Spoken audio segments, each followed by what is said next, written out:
Hello, and welcome to episode 582 of the official EstablishTheRun.com podcast. My name is Adam Levitan, as always, joined by Evan Silva. Today, we are here for part 3 of Man vs. Machine.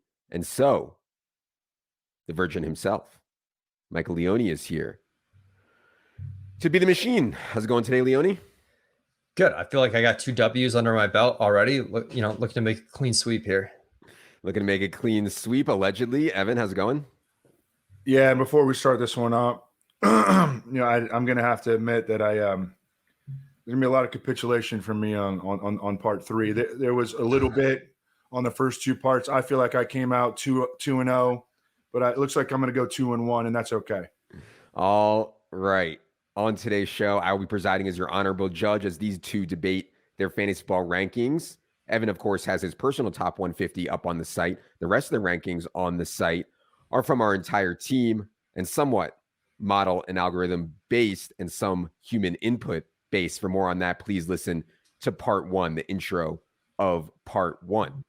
Before we get into it today, reminder that our 2023 Fantasy Football Bundle package is now live. Early bird prices up for a limited time, combines Draft Kit Pro with our in-season package. That in-season package runs through the Super Bowl, covers everything we do other than weekly player props. Also, our friends at Underdog are offering a deposit bonus up to $100 for new users. Just use promo code ETR at UnderdogFantasy.com. Underdog really is the best UI, UX, and you can upload our rankings to their site so you have them while drafting on your phone, etc. That's promo code ETR at UnderdogFantasy.com. All right.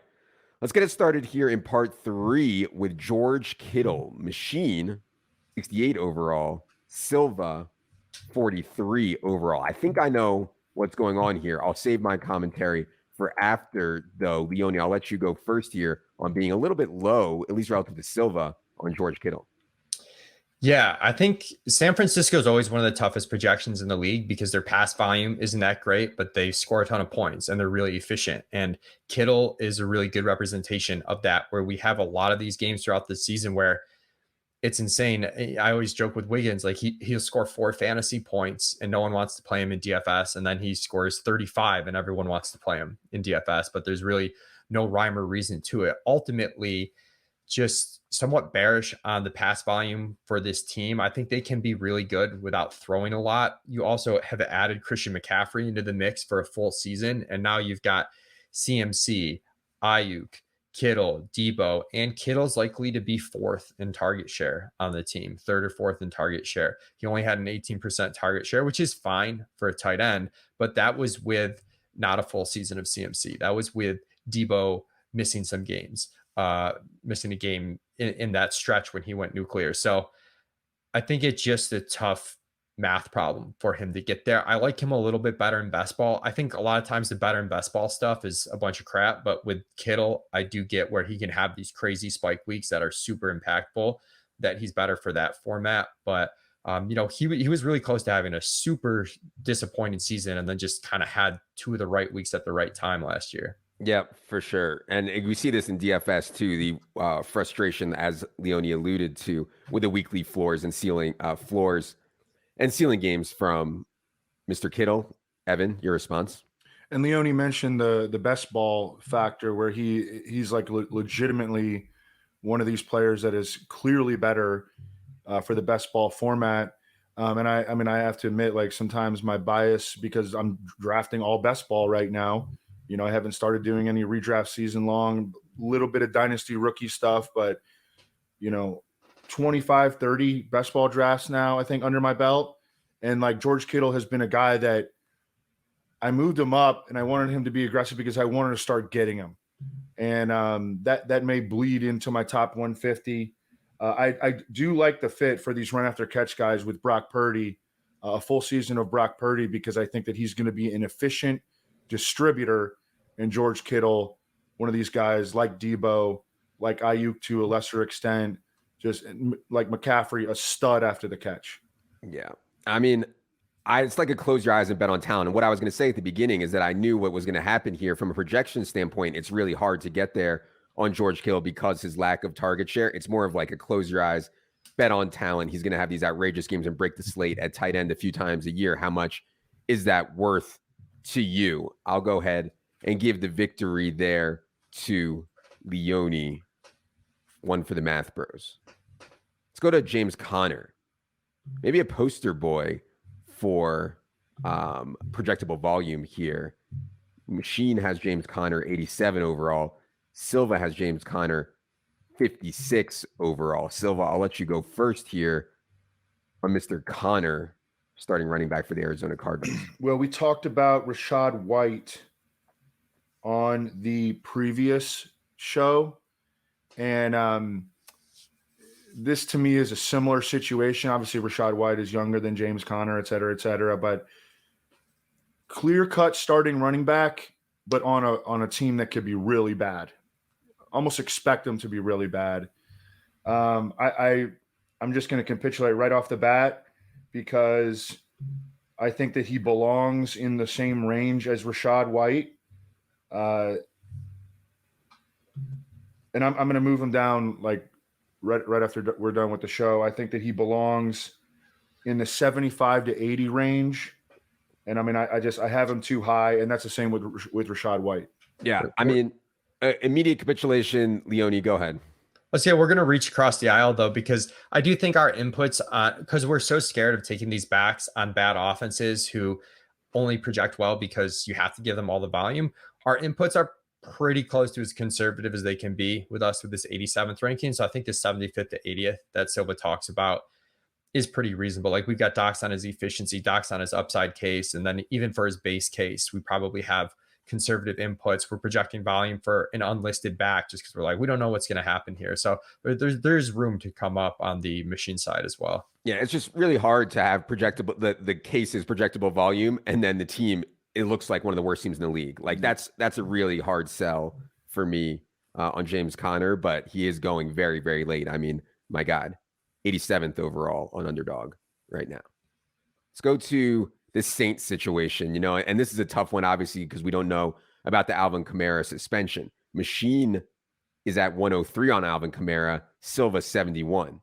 Kendra Miller, though, also, Silva is higher on Silva 102, Machine 141. So, Leone, why don't we start with how you're thinking about Saints backfield right now? Yeah, the Kamara one is difficult because, he's starting to age, but I know Gretsch, when we did the offseason podcast special, said that, he still did show some good signs where he could be maybe more like the Kamara we've seen in the past with a little bit less overall volume, but gets there on like the right amount of touches in the passing game. But yeah, I think we're assuming some sort of suspension. If there's no suspension, we'd probably come up a little bit, but ultimately, like Jamal Williams is one of those guys that coaches love. They just signed him. I think he's going to play.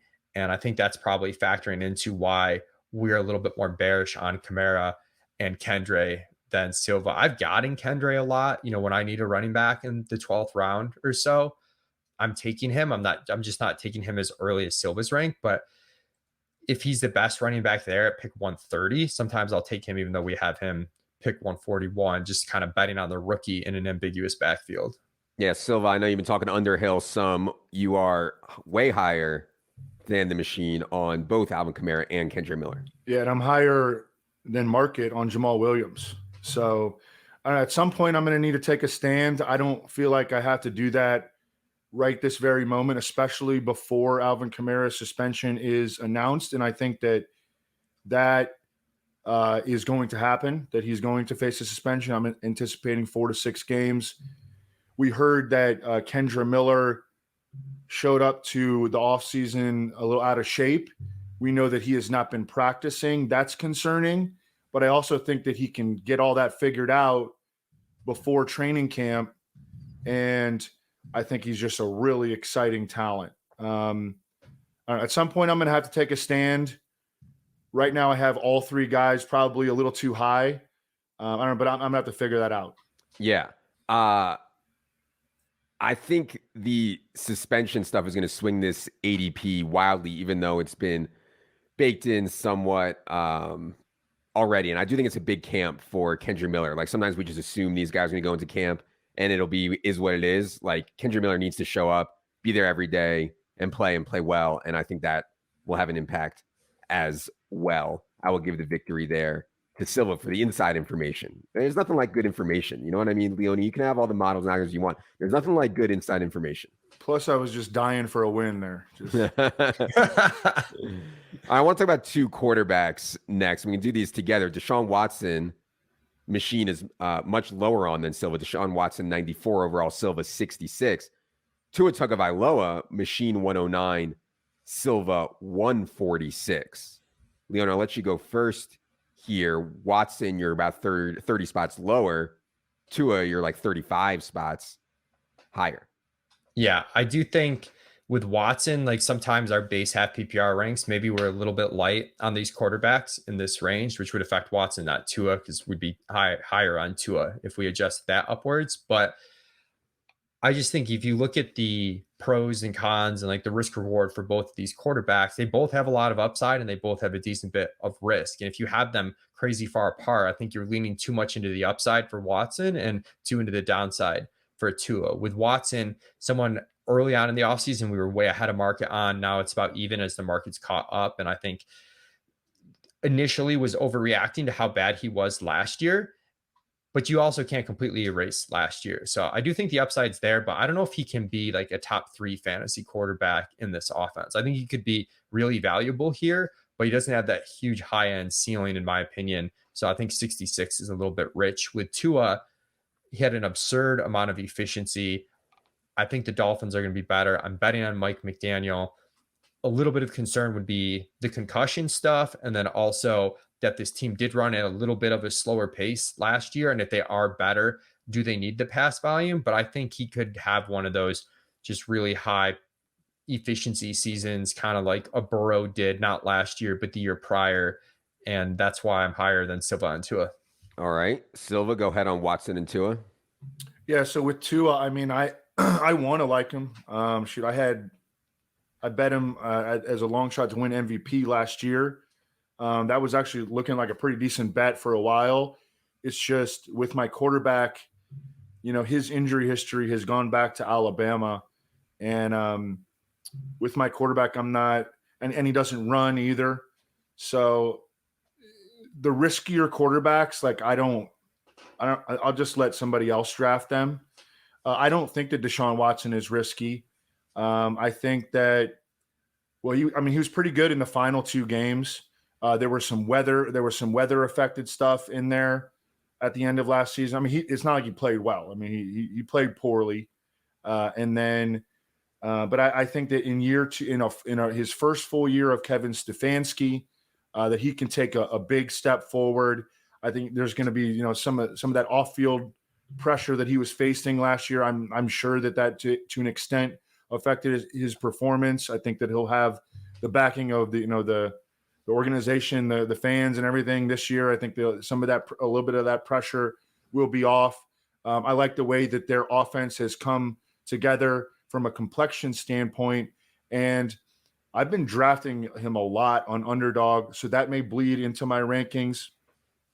But also I think he belongs in that Justin Herbert tier. At the end of the tier. Well, listen, you were giving me crap last year about not having Justin Herbert high enough, and guess who wound up being right? Okay, so sometimes the machine does miss. I kind of agree directionally with what you're saying, but you've got him ranked right with Burrow and Herbert. I think that's just like too much confidence in Watt. Well, there's a little bit of risk that, like Burrow, there's no risk. Herbert, there's some risk, but the offense is going to throw so much and run so many plays. Whereas Watson, like they could run a lot, and if he's not that good, like there's definitely more risk. Well, they're one of the offenses that I want to buy into, and that's the same as the Chargers. I had Watson down a tier, and then I moved him up for my latest top 150 because I wanted to be aggressive on him. I don't know. I think he's going to have a big year. Like I'm buying into the Browns big time this season. Yeah, I think the ceiling cases that we saw with Watson were when he ran a bit more and when he had some crazy volume games with Houston. I'm not sure I'm as confident as Silva. I like Deshaun Watson. I'm taking him. I'm not as confident in Silva. Definitely would have Burrow and Herbert a tier above. And on Tua, I'm just not going to play scared, man. If he gets hurt, he gets hurt. But Tua was such a smash. Like Evan said, this dude was a legit MVP candidate 12 weeks into last year. And now we're gonna have him like 140s or so. I don't know, man. I'm willing to roll the dice on Tua staying healthy, and I've talked about this on a couple podcasts, but I mean, I don't think it's as clear as one more hit to the head and he's done. Like there's some like different outcomes there that maybe needs to be baked in. So I'll go ahead and give the victory to Leone there. Last one to hit on is this backup running back situation. Jerome Ford, Gus Edwards, Mostert, Jeff Wilson. Silva is higher on these guys by a bunch of rounds than the machine is. I think this is just more of a philosophical thing. I don't even think this is really a debate. It's just a philosophical thing about how you like to build your teams and if you want these handcuff types on your team or not. Leone, I think, is more bearish on the straight handcuff type. So go ahead, Leone, on guys like Ford, Gus Edwards, Mostert, Jeff Wilson, etc. Yeah. And I mean, it is like Silva's only doing 150. And if you're doing like a 16 round home league draft, there's 14 rounds of guys, and you might take a handcuff running back in rounds 13, 14 that you wouldn't take at that point in underdog fantasy where it's best ball, so there's some differences just in the way we're doing it. To the philosophical point, I still think that having these guys at like round 10 is just too rich. Like you can wait till rounds 13 to 14 when the rest of the player pool has thinned out more, and one or two of these guys that you really like is going to last. And you just take the one, and you don't be overconfident anyone, especially this time of year. We saw last year people really wanted to itch up Tyrion Davis-Price. They wanted to itch up Isaiah Spiller, and those guys like had no impact, and they weren't going to have impact. Like it didn't break bad for them. They just weren't who we thought they were, or who the teams thought they were when they drafted them. So I'm just a little concerned of taking these pretty handcuff reliant backs when rounds 10 to 11 is still like a pretty important time of the draft. Evan, go ahead. Yeah, I mean, I'm not taking them in rounds 10 or 11 either. But I do like to have these guys jammed into the 150 because I do want to put these guys on my roster, and I don't want to even draft at all like Cortland Sutton. Because I don't think I'm ever going to start Cortland Sutton. I would rather have Jerome Ford on my bench than Cortland Sutton. So that's kind of how I build the top 150. And I'm not taking Jerome Ford in the 10th round either, but I do want to get him like on my list of guys, and I don't want the fourth receiver for the Broncos. Yeah, I think like my take on these running backs is the straight handcuffs are a tougher sell to me. I always try to find some guys who I think might have some base reliability. Well, Gus Edwards can be like that. I mean, I think Jerome Ford can be like that. I mean, even Mostert and Wilson, who I don't want to have that high, like they can be like that. Yeah. And I mean, like Antonio Gibson obviously goes way higher, but that's an example of that. Or like AJ Dillon is an example. Hopefully A-Chain. I think Jalen Warren's going to play 35% of snaps. And then they also have that big contingent value. So those are the guys that I typically like more. Obviously, they go a little bit earlier, but I don't mind reaching up a little bit than some of these pure handcuffs. So I'll go ahead and give the victory there to Leone. All right. We've covered like 28 guys or something in this man versus machine. This was a ton of fun. Hopefully you guys enjoyed it as well. We saw some capitulation from both sides. Ton of fun was had. Maybe we'll do it again. But I think actually a more fun exercise would just to be do some live drafts together and let Leone and Silva fight it out when you're actually on the clock. That's always a good time. Be sure you're listening to Establish the Edge, which is Leone's podcast. Be sure you're following Silva's stuff on establishtheRun.com and at Evan Silva. Be sure to subscribe to our YouTube, where we will have a bunch of content and do already have a bunch of content up that is not on the audio only feed. For producer Luke, for the machine Leone, for the man Silva, I am Adam. Good luck, everybody.